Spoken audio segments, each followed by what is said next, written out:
이 시간에 함께 보실 말씀은 마가복음 6장입니다.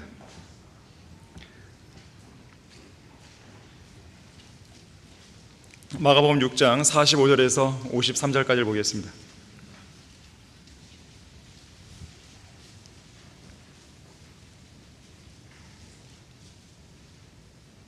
45절부터 보시면, 그리고 나서 곧 주께서 제자들을 재촉하여 배에 타게 하시되 먼저 벳세다로 가서 건너편으로 가게 하시고, 그동안 주께서는 무리를 흩어 보내시더라. 그들을 보내신 후 주께서는 따로 기도하러 산으로 가시더라. 저녁이 되니 배는 바다 가운데 있으나 주께서는 육지에 홀로 계시더라. 그때 바람이 거슬러 불므로 주께서는 제자들이 노 젓느라 애쓰는 것을 보시고 밤 사경쯤 되어 바다 위를 걸어 제자들에게로 와서 그들을 지나쳐 가려고 하시더라. 그러나 그들은 바다 위로 걸어오는 그를 보고 유령인가 생각하여 소리지르니 이는 그들이 모두 주를 보고 불안해함이더라. 그때 주께서 곧 그들과 말씀을 나누셨는데 말씀하시기를 기운을 내라 나니 두려워 말라고 하시고 그들에게로 가서 배에 오르시니 바람이 그치더라. 그러자 그들은 속으로 너무 놀라서 기이 여기더라. 그들이 빵의 기적도 이해하지 못하였으니 이는 그들의 마음이 완악해진 영곤이라. 그 후 그들은 바다를 건너서 게네사렛 땅에 이르러 해변에 배를 대니라. 자, 말씀을 위해 다 같이 기도하시겠습니다. 고마우신 아버지 하나님, 저희들을 사랑해 주시고 언제나 힘과 위로와 또 기운을 북돋워 주셔서 감사드립니다.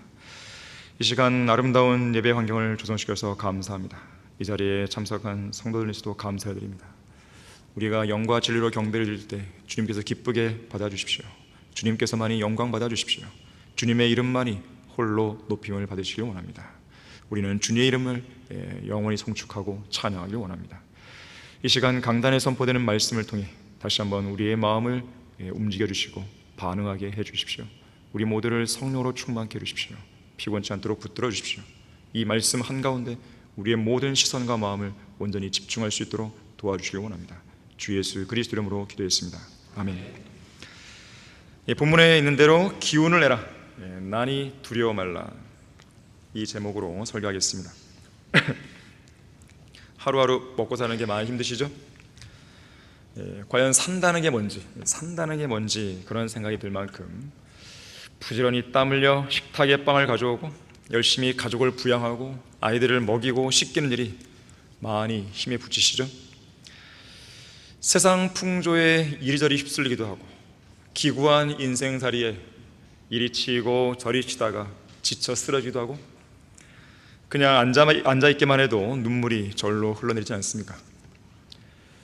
좀처럼 나을 기미가 보이지 않는 고질적인 질병과 통증들, 육신의 연약함으로 또는 부부간의 불화 때문에, 그리고 생계비가 쪼들려서 세금 낼 돈은 부족하고 그래서 취직도 안 되고 과중한 업무 스트레스에 잠도 못 자고 되는 일 하나 없고 한숨만 나오고 심지어 우울증과 조울증에 시달리고 있지는 않습니까?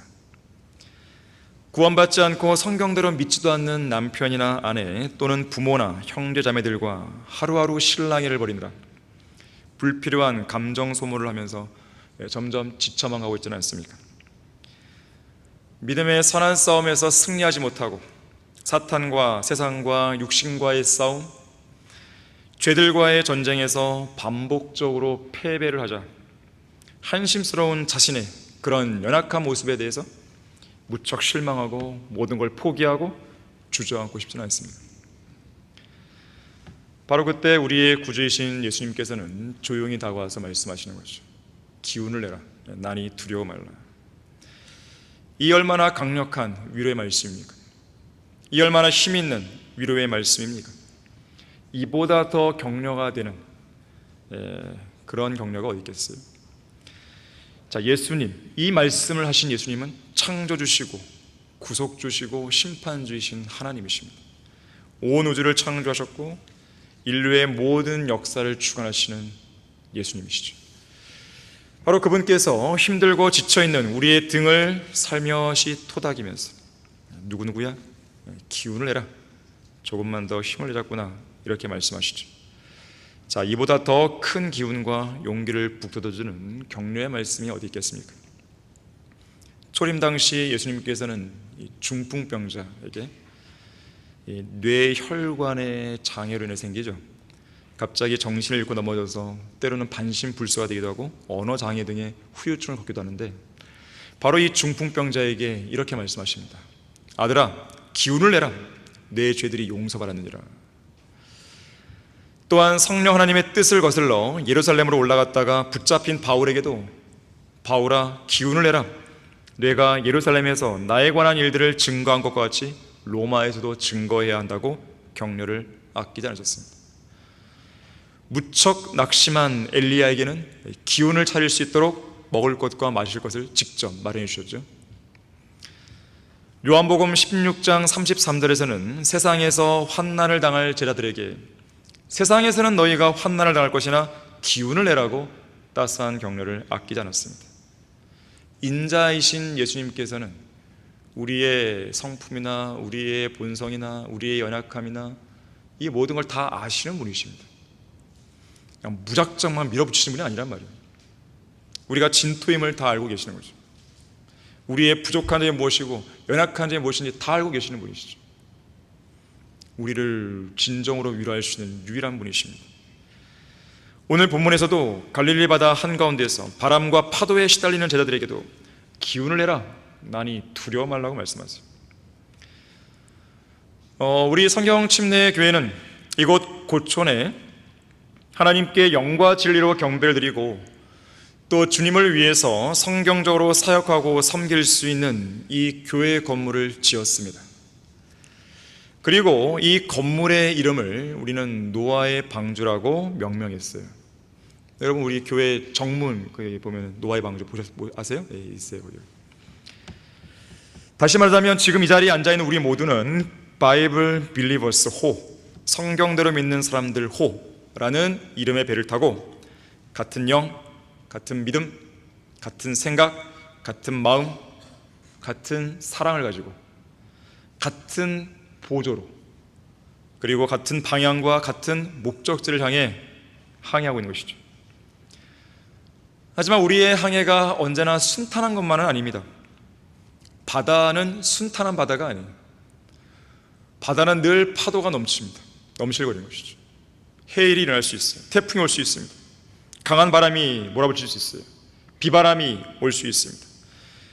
자, 항해라고 하는 것은 순탄한 것을 보장하는 것이 아니에요. 모든 인생이 그렇듯이 우리의 항해에도 위기는 찾아옵니다. 사실 위기는 찾아오는 것이 아니라 항상 우리 주위에 도사리고 있다고 해도 과언이 아니에요. 우리는 위기 속에서 항해를 하는 거예요. 순탄하게 항해하는데 위기가 오는 게 아니라 위기 속에서 항해를 하는 겁니다. 처음부터 그랬었어요. 왜냐하면 우리의 대적인 사탄이 이 땅에서 공격 목표 제1호로 삼는 교회가 바로 성경 침례 교회이기 때문에 그렇습니다. 1992년 4월 12일 처음 창립되어서 돛을 달고 첫 출항을 시작한 이래로 지금까지 33년 5개월이 지속되는 동안 마귀는 단 한 번도 쉬지 않고 우리 배를 파손시키기 위해 계속 흔들어 왔습니다. 온갖 계략과 술수로, 죄와 거짓거리들로, 거짓된 비방과 비난으로 불붙은 화살들을 계속해서 빗발치게 쏟아부은 것이죠.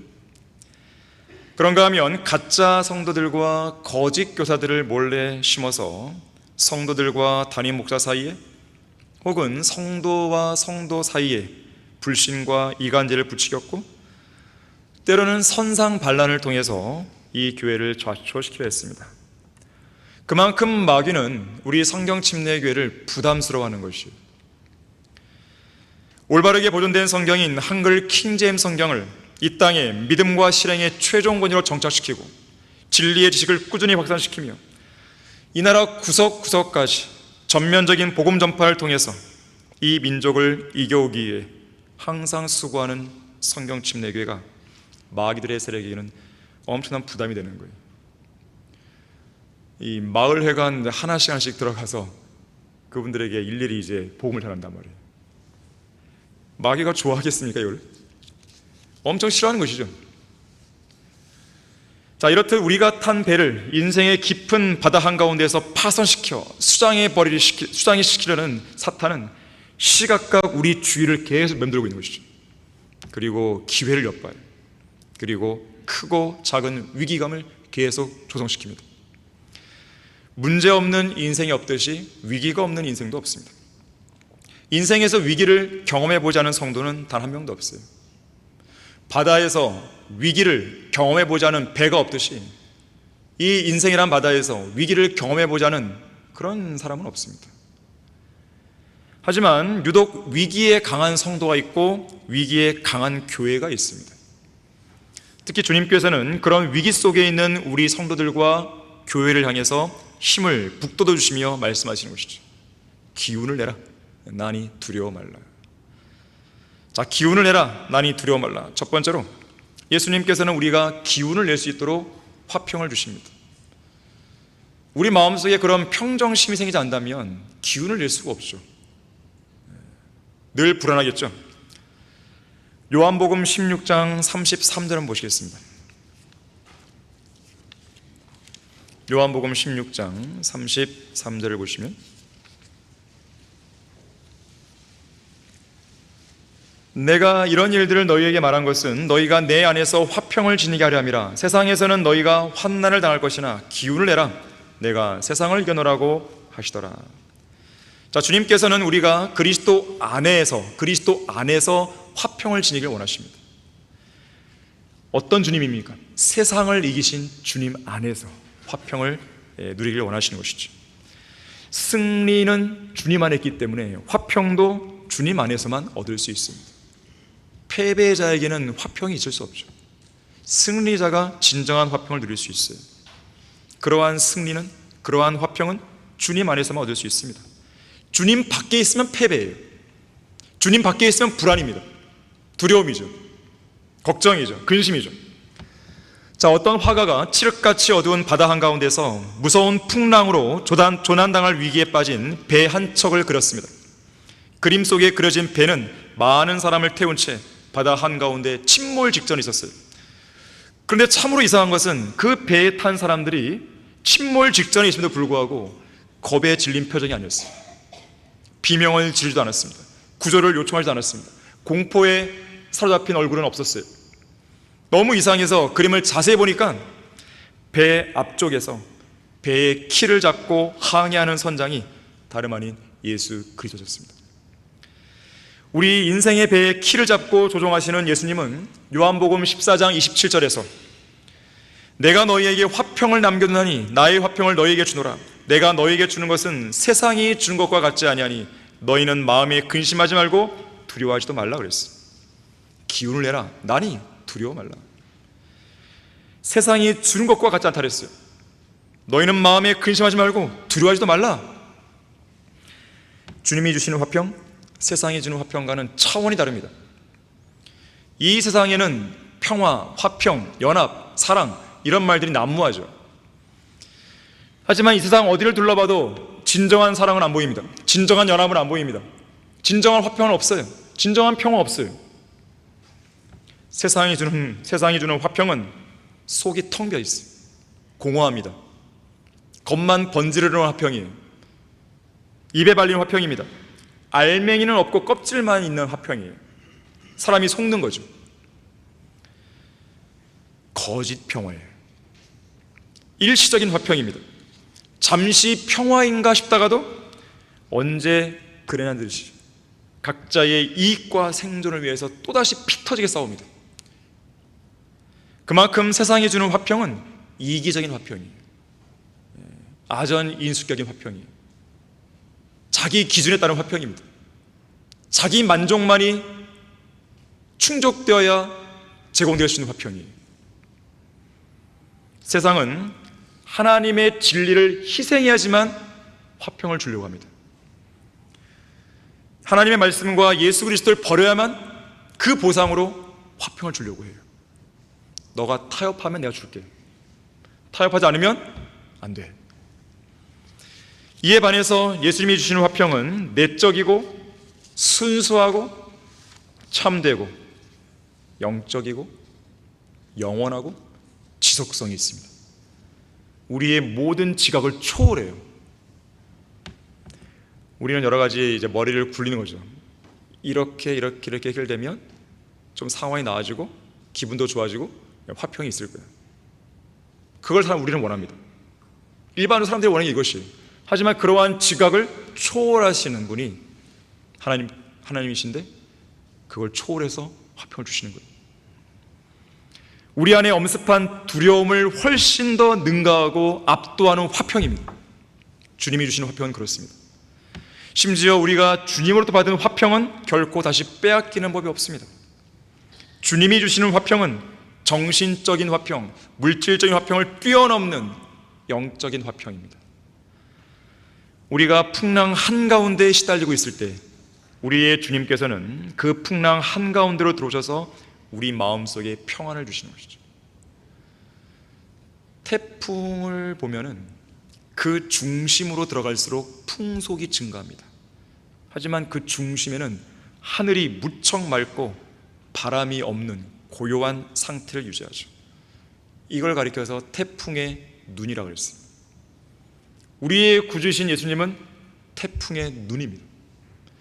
그분과 함께 있으면 우리의 마음속 하늘은 항상 맑아요. 고요합니다. 바람이 전혀 없습니다. 평정심을 유지할 수 있습니다. 저는 지난 금요일 오후 하늘 정원에 올라가서 벤치에 누워서 잠시 동안 하늘을 바라봤습니다. 누워서 바라보는 하늘이 이렇게 멋있고 아름다운지 새삼 느낄 수 있는 시간이었어요. 위대한 예술가이신 하나님께서 하늘의 도화지에 펼쳐놓으신 그 구름들의 균형 잡힘과 아름다움에 도취되는 순간, 마치 구름을 두 손으로 양옆으로 쫙 밀어놓으시고 주님께서 얼굴을 내미실 것만 같은 그런 기분이었어요. 하늘의 창문으로 이 땅을 들여다보시고 창살을 통해 그분의 큰 얼굴을 내보이시며 저 셋째 하늘로 끌려 올리실 것만 같은 그런 느낌을 받은 것입니다. 믿지 못하시는 눈치인데 올라가세요. 올라가서 한번 누워서 보세요. 호레이셔스 보나르가 이렇게 말했어요. 하나님의 자녀가 누리는 평강은 강물과 같다. 호수처럼 머물러 있지도 않고 바다처럼 요동치지도 않으며 언제나 잔잔하게 깊은 물줄기를 따라 유유히 흐르는 강물 같다. 흐르다가 때로는 암벽에 부딪히고 때로는 평야를 거치고 때로는 엉켜있는 덩굴을 만나고 때로는 밀밭이나 포로나무 언덕 옆을 스쳐가지만 여전히 멈추지 않고 유유히 흘러간다. 때로는 밤이 되고 때로는 낮이 되기도 하지만 때로는 겨울이 되고 때로는 여름이 되기도 하지만 때로는 폭풍이 몰아치기도 하고 때로는 고요하기도 하지만 강물은 여전히 흐르다가 마침내 드넓은 바다의 품에 안기게 되는 것이다. 우리의 평강은 바로 이런 것이다. 자, 은혜의 바다에서, 깊은 바다에서 경험하는 것은 거친 파도도 경험하고 많은 물고기도 경험하고 폭풍도 경험하지만 그와 동시에 그런 폭풍들을 잠재우는 하나님의 능력도 경험하고 그런 폭풍을 압도하는 하나님의 평강도 경험하는 것이. 얕은 물가에서는 이것도 저것도 경험 못합니다. 자, 이것이 바로 예수 그리스도 안에서만 누릴 수 있는 참된 화평입니다. 세상에서는 이런 화평 누릴 수 없어요. 오히려 세상에서는 뭘 당한다고요? 환난을 당합니다. 환난. 예수님도 말씀하셨어요. 세상에서는 너희가 환난을 당할 것이나. 주님께서는 우리가 세상에서 화평을 얻을 것이나 이렇게 안 하셨어요. 여러분이 세상에서 화평을 찾는 것은 잘못 찾는 거예요. 번지수를 잘못 짚은 거예요. 그 반대로 환난을 당할 거라고 말씀하십니다. 때로는 공경이 있을 것이다. 때로는 박해가 있을 것이다. 때로는 비난과 비방이 있을 것이다. 때로는 기근과 헐벗음과 배고픔과 위험을 경험할 수 있다. 때로는 실직할 수 있다. 때로는 재정적인 위기가 올 수 있어. 때로는 가족 중 누군가가 죽을 수도 있고 극심한 질병으로 고통받을 수 있어. 때로는 자신의 몸이 너무 아파서 죽을 것만 같고 마음이 갈갈이 찢어지는 그런 모든 절망감을 경험할 수 있다 이거죠. 고통, 슬픔, 좌절, 낙심, 가난, 빈곤, 위협과 모욕 등이 너무나 거세게 부닥쳐서 극심한 외로움과 압박 감성에 놓여 있을 거라는 거예요. 세상에서 너희가 환난을 당할 것이나 환난을 당할 것이라고 했어요. 사탄의 세력이 홍수처럼 휩쓸며 진군해 오고 불붙은 화살들이 맹렬하게 날아든다는 것이죠. 눈물의 골짜기를 통과하는 가운데 밤낮 하염없이 흘러내리는 눈물로 여러 날을 보내기도 한다는 것이죠. 세상에서는 환난을 당할 것이나. 자, 이것이 바로 우리가 매일같이 직면하는 인생의 본질이고 세상에서 우리가 자주 경험하는 것들입니다. 부인할 수 없어요. 감출 수 없어요. 이게 우리의 현실이에요. 하지만 바로 그때 주님은 우리에게 다가와서 속삭이시는 것이죠. 기운을 내라. 나니 두려워 말라. 세상에서 너희가 환난을 당할 것이나 기운을 내라. 내가 세상을 이겼노라. 우리의 구주이신 예수님은 세상을 이기셨습니다. 우리에게 환난을 주는 그 세상을 이기신 거예요. 세상에 있는 모든 것은 육신의 정욕과 안목의 정욕과 생의 자랑인데 예수님은 광야의 시험에서 이 세 가지와 관련된 그 세 가지 시험을 다 이기셨죠. 또한 갈보리 십자가에서 세상을 이기셨죠. 정사들과 권세들을 벗겨내셨죠. 다시 말하자면 우리 그리스도인들은 비록 세상에서 환난을 당할지 모르지만 주님께서 이미 이뤄놓으신 승리의 기반 위에서 우리는 싸우는 사람들임을 기억해야 됩니다. 그래서 우리는 기운을 내야 돼요. 여러분의 인생의 배를 누가 흔들든지, 우리가 타고 있는 이 바이블 빌리버 소울을 누가 흔들든지 간에 우리는 기운을 내야 됩니다. 이 배를 흔드는 세상의 공격에 굴복하지 말아야 됩니다. 타협해서도 안 됩니다. 비굴하게 굴러서도 안 되고 울고불고하며 좌절하거나 낙심해서도 안 됩니다. 우리는 예수 그리스도 안에서 화평을 누릴 수 있어요. 없는 게 아닙니다.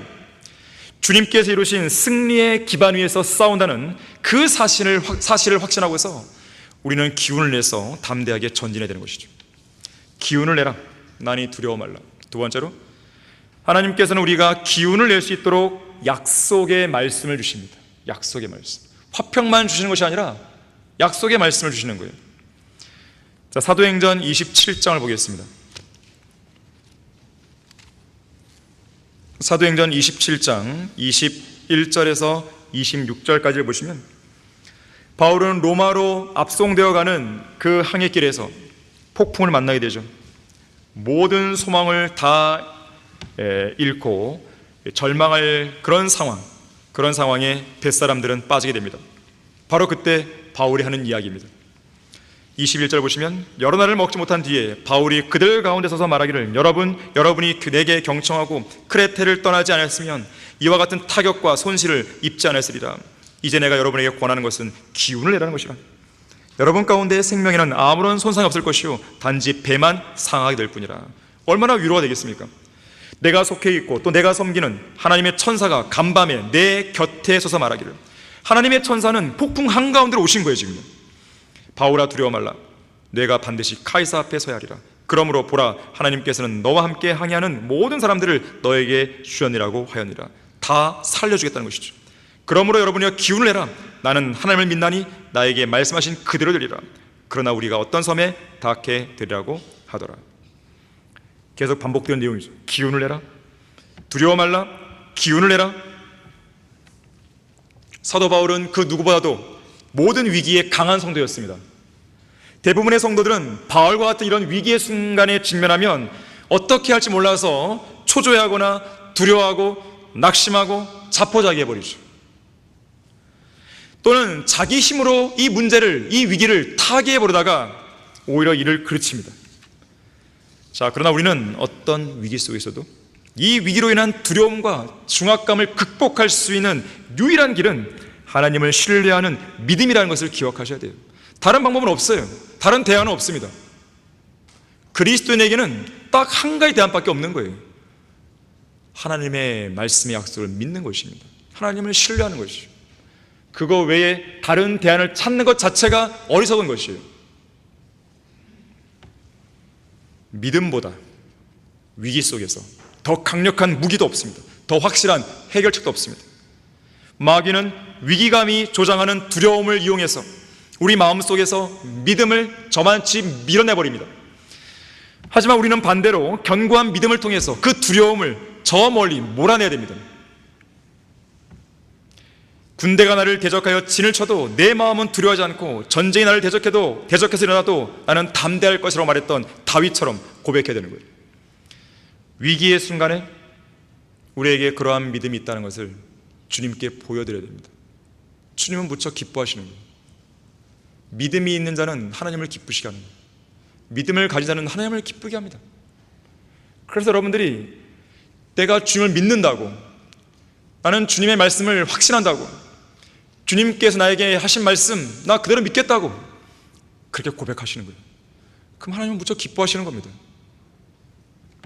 사무엘하 7장 21절에서 다윗은 주의 말씀을 위하여 또 주의 뜻에 따라 주께서는 이 모든 위대한 일들을 행하시어 주의 종으로 그 일들을 알게 하셨나이다라고 고백했습니다.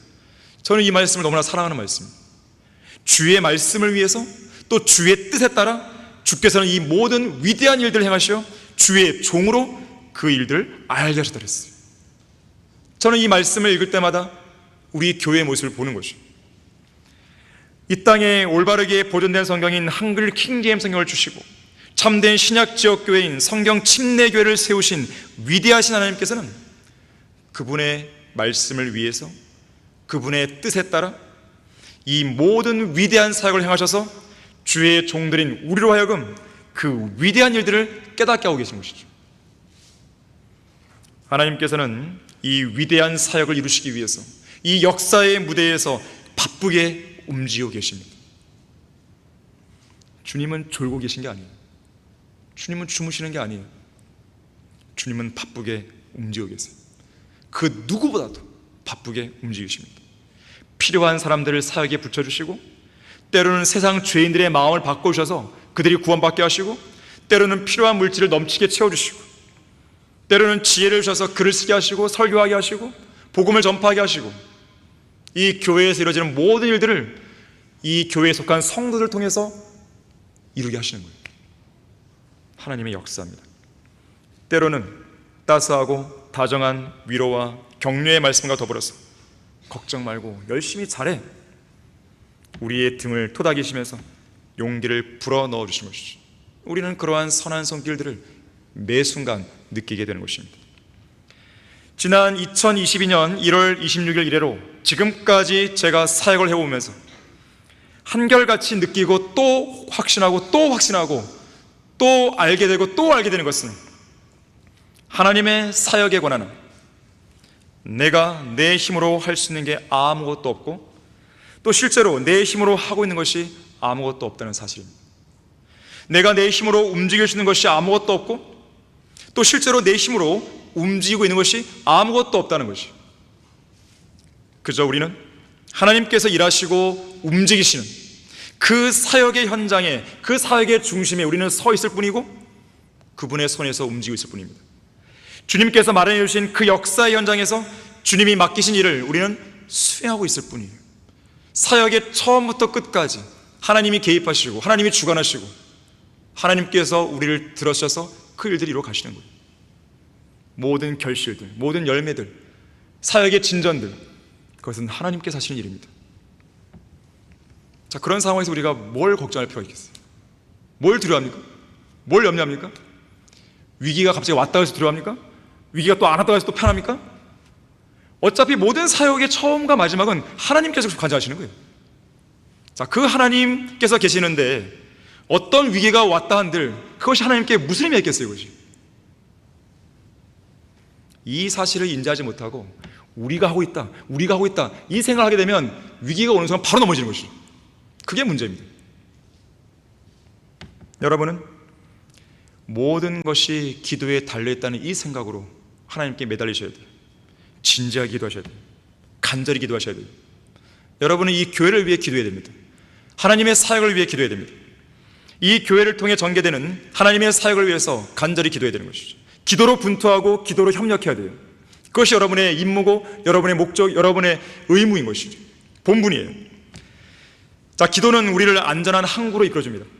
인생의 폭풍우 속에서도 길을 잃지 않게 해주는 나침판이요, 배의 방향을 조정하는 방향탄 것이죠.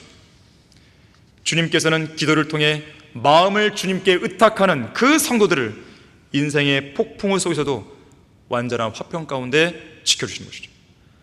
바울은 배를 타고 로마로 압송되어가는 이 항해에서 폭풍을 만난 것입니다. 그러나 혼의 닭 같은 소망을 견고하게 붙들고 있는 바울은 하나님을 신뢰하는 온전한 믿음 속에서 전혀 당황하지 않았어요. 그리고 구조될 소망이 모두 사라져버렸다고 생각하며 절망에 사로잡힌 다른 배에 탄 사람들 향해 말하는 것이죠. 내가 속해 있고 또 내가 섬기는 하나님의 천사가 간밤에 내 곁에 서서 말하기를 바울아 두려워 말라. 내가 반드시 카이사 앞에 서야 하리라. 그러므로 보라, 하나님께서 너와 함께 항해하는 모든 사람들을 너에게 주셨니라고 하였니라. 그러므로 여러분이여 기운을 내라. 나는 하나님을 믿나니 나에게 말씀하신 그대로 되리라. 우리의 믿음이 바로 이와 같아야 됩니다. 우리가 온전히 신뢰하고 믿어야 할 한 대상은 하나님 한 분밖에 없어요. 자, 그렇다면 여러분이 받은 말씀의 약속은 무엇입니까? 여러분이 현재 처한 그 위기 속에서 하나님께서 성경을 통해서 약속해 주신 그 말씀들은 뭡니까? 그것이 무엇인지 간에 여러분은 그 약속을 붙드셔야 돼요. 그 말씀을 하신 분은 전능하신 하나님이라는 것을 기억하셔야 됩니다. 폭풍을 창조하시고 폭풍을 보내시고 폭풍을 몰아내시는 하나님이시죠. 그러므로 여러분이여 기운을 내라. 나는 하나님을 믿나니 나에게 말씀하신 그대로 되니. 이것이 바로 성경대로 믿는 사람들의 믿음이요, 진짜 믿음이에요. 참된 믿음이에요. 여러분이 위기 가운데 이 고백을 할 수 있다면 여러분은 진짜 성도입니다. 결국 하나님께서는 한 사람의 신실한 하나님의 종 바울을 통해서 이 배에 함께 탄 276명, 정확히 276명 전원의 목숨을 지켜주신 것이죠. 하나의 가정을 누가 지킨 줄 아십니까? 하나의 직장을, 하나의 지역사회를, 하나의 국가를, 하나의 교회를 하나님께서는 누구를 통해 지켜나가는지 아십니까? 한 명의 성경대로 믿는 그리스도인, 진지하게 기도하는 바로 그 사람입니다. 어떤 상황에도 하나님을 전적으로 신뢰하는 바로 그 성도, 그 성도를 하나님께서 보시고 그 가정을 지키시고 지역사회를 지키시고 나라를 지키시고 교회를 지키시는 거예요. 위기에 강한 가정은 위기에 강한 성도가 만들어내는 것이죠. 위기에 강한 국가 역시 위기에 강한 성도들이 만드는 것입니다. 위기에 강한 교회 역시 위기에 강한 성도들이 그 교회 안에 많이 포진되어 있을수록 이루어지는 것이에요. 기운을 내라. 나니 두려워 말라. 세 번째로, 하나님께서는 위기의 때에 위기 한가운데에 우리와 함께 하십니다. 우리와 함께 하시는 거예요. 바깥에 계시는 게 아니에요. 아까 바울의 경우도 그렇지만 주의 천사가 바울을 곁에 와서 폭풍이 일고 있는 이 바다 배 한가운데 와서 온 거죠. 오늘 본문 마가복음 6장 50절 51절을 보십시오. 이는 그들이 모두 주를 보고 불안해합니다. 그때 주께서 곧 그들과 말씀을 나누셨는데 말씀하시기를 기운을 내라. 나니 두려워 말라고 하시고 그들에게로 가서 배에 오르시니 바람이 그치더라. 그러자 그들은 속으로 너무 놀라서 기이 여기더라. 주님께서 풍랑으로 인한 위기에 직면한 그 배에 오르시자 곧바로 바람이 그쳤습니다. 잔잔해졌어요. 고요해졌습니다. 태풍의 눈이 된 것이죠. 심지어 53절에서는 그들이 가려던 목적지까지 안전하게 도착합니다. 그 폭풍을 속에서 갈릴리 바다 한가운데 파손되거나 수장된 것이 아니죠. 우리가 칠흑같이 어두운 인생의 바다를 항해 나갈 때 주님께서는 과연 어디에 계시는 것인가? 우리가 위기에 직면했을 때 하나님께서는 과연 어디에 계시는 것인가? 여러분은 그런 질문을 던지면서 의심하거나 불안해하거나 두려워하면 안 됩니다. 내 안에 계시잖아요. 여기 안에 계시는데 위기와 폭풍 한가운데 내가 있다면 같이 계시는 거 아니에요? 우리는 구약 시대와 달라요. 사도들의 시대와도 달라요. 가장 최적의 환경으로 놓여 있는 것이, 본문 45절에서는 예수님께서 제자들을 재촉하셔서 배에 태웠어요. 예수님은 안 타셨어요. 제자들만 태우신 거예요. 그리고 47절에서는 제자들이 탄 배가 바다 한가운데 있었습니다.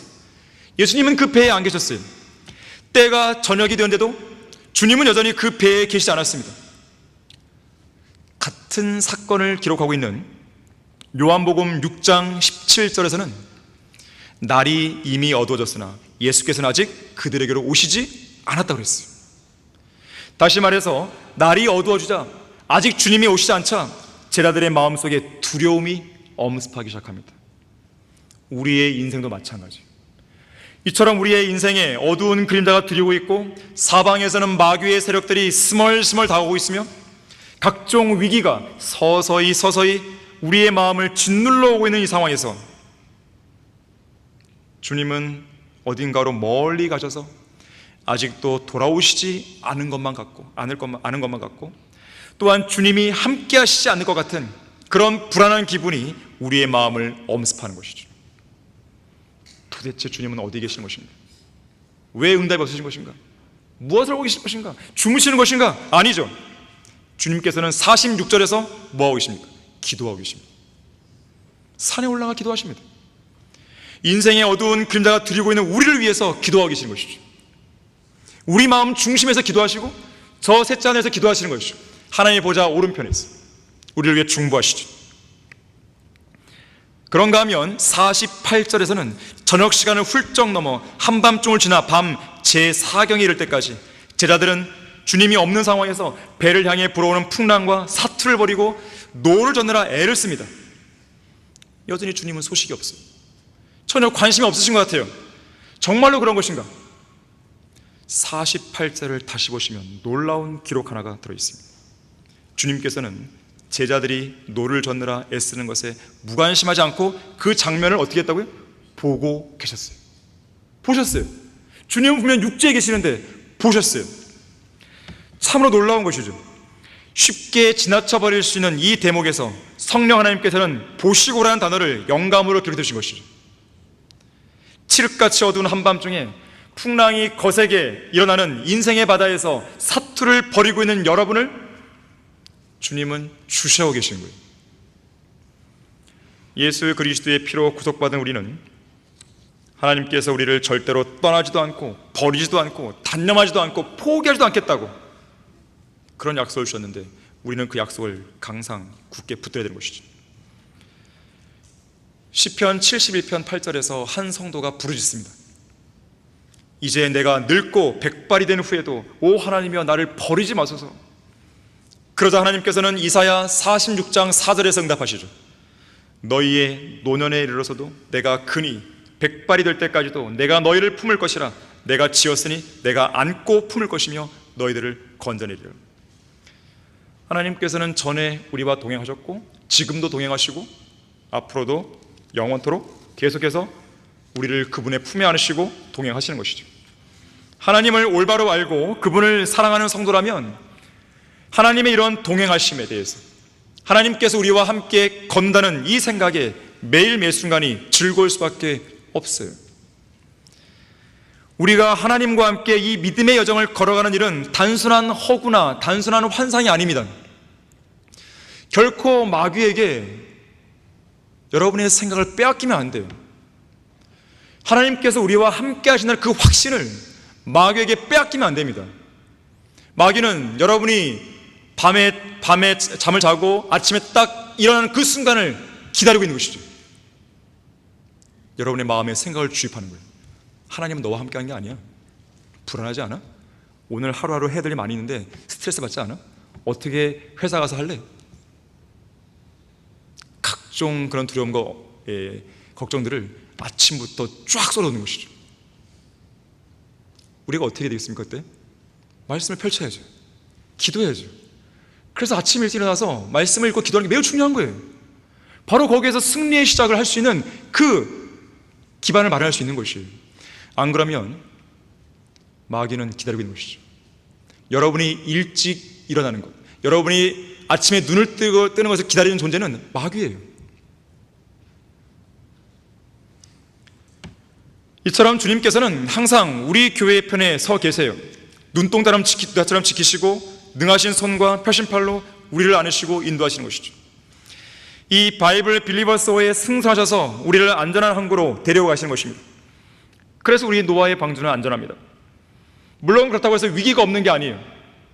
서두에 언급했듯이 마귀는 우리 교회를 노리고 있기 때문에 항상 위기는 상존하는 것이에요.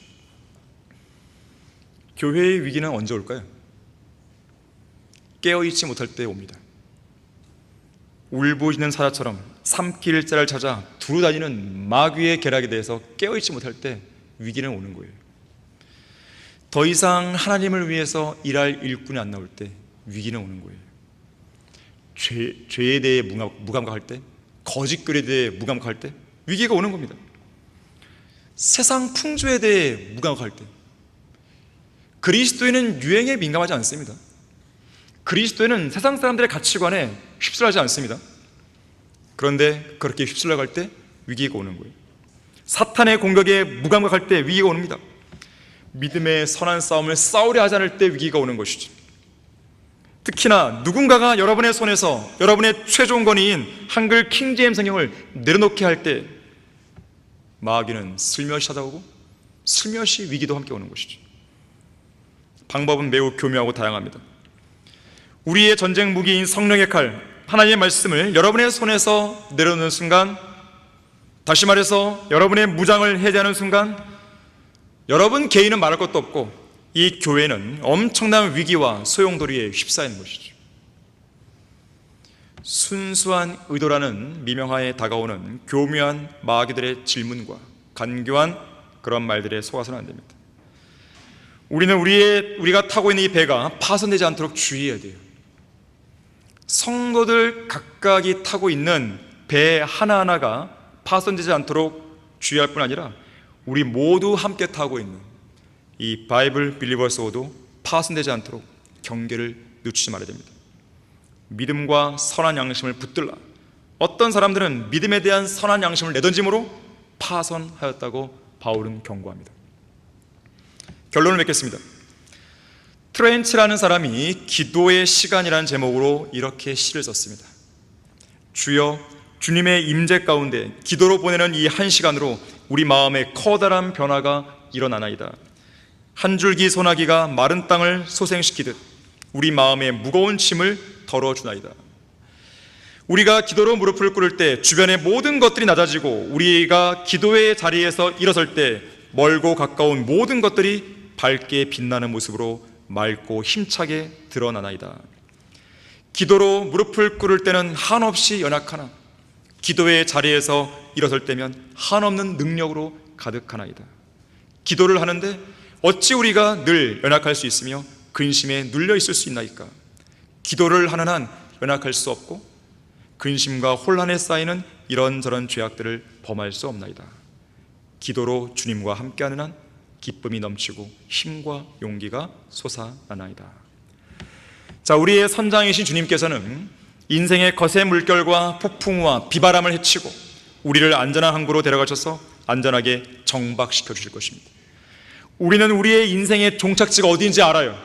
그곳은 우리의 믿음의 창시자여 완성자이신 예수님이 계신 곳이죠. 저 하늘의 영원한 본향이죠. 우리가 그곳에 도착하면 주님께서는 우리를 기쁘게 맞아줄 것입니다. 우리가 그곳에 도착하면 주님은 그야말로 성대한 환영 만찬 행사를 열어주실 것입니다. 우리는 그곳에서 성경의 인물들은 물론이거니와 그리스도 안에서 먼저 잠들었던 소중한 형제자매들을 만날 것입니다.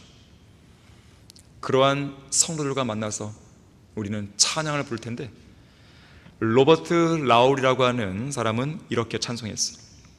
훗날 우리 다시 만나 생명 강물가에 모여 천사들의 영절 받으며 주님의 보좌 앞에 있겠네. 우리 모두 그곳에 모여 저 아름답고 황홀한 강가에서 죄를 사함받은 성도들과 함께 주님의 보좌 앞에 있겠네. 우리는 그곳에서 어린아이신 예수 그리스도의 승리와 그분의 고귀한 보혈을 찬양하는 새 노래를 부를 것입니다. 그래서 우리는 그런 확신이 있기 때문에 우리 인생에서 부닥치는 폭풍우가 두렵지 않습니다. 우리는 우리를 시시각각 에워싸는 죽음의 물결이 절대 두렵지 않습니다. 설령 그 두려움이 우리의 마음을 엄습하고 짓누른다더라도 우리 안에 계신 예수 그리스도의 능력을 통해 우리 안에 주시는 말씀의 약속과 화평을 통해 그 두려움을 이길 수가 있습니다.